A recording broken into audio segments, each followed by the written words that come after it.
So the idea is they're going to come up here, Yep. we're going to stay quiet while they go past, Yep. and then we get the cars in behind them and We'll herd get in them behind and give him a hand to push them along a little bit quicker than what they are.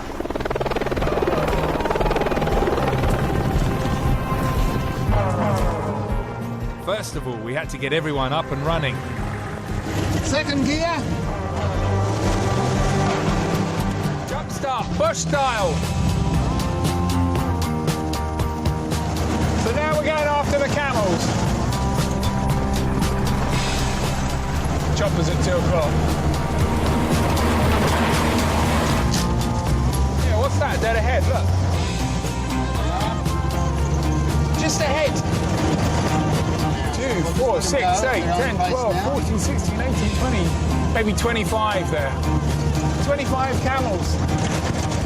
Now that is a sight. We go round the corner and suddenly there's a whopping great camel.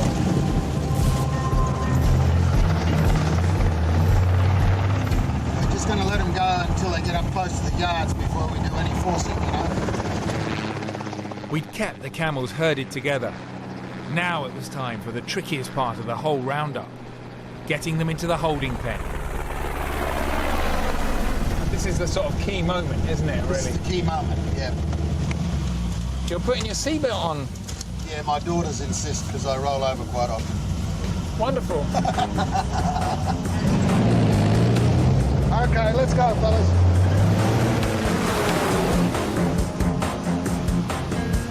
Where are you, Alan? Where are you? Ian's been mustering animals out here for more than 40 years.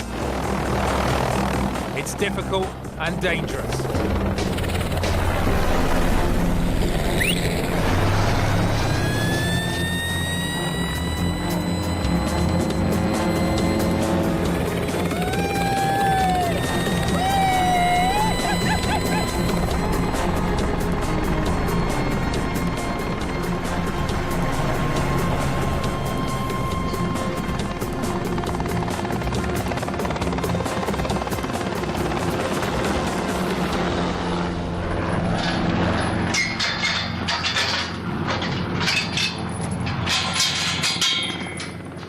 He'd managed to round up 15 of the camels. Ian was going to sell them on to the Middle East for their meat. They don't taste any different to beef. You've eaten it, haven't you? I have, yes. Yeah, and so there's no difference between camel and beef. In fact, to a lot of people who live on camel like we do, we prefer it to beef.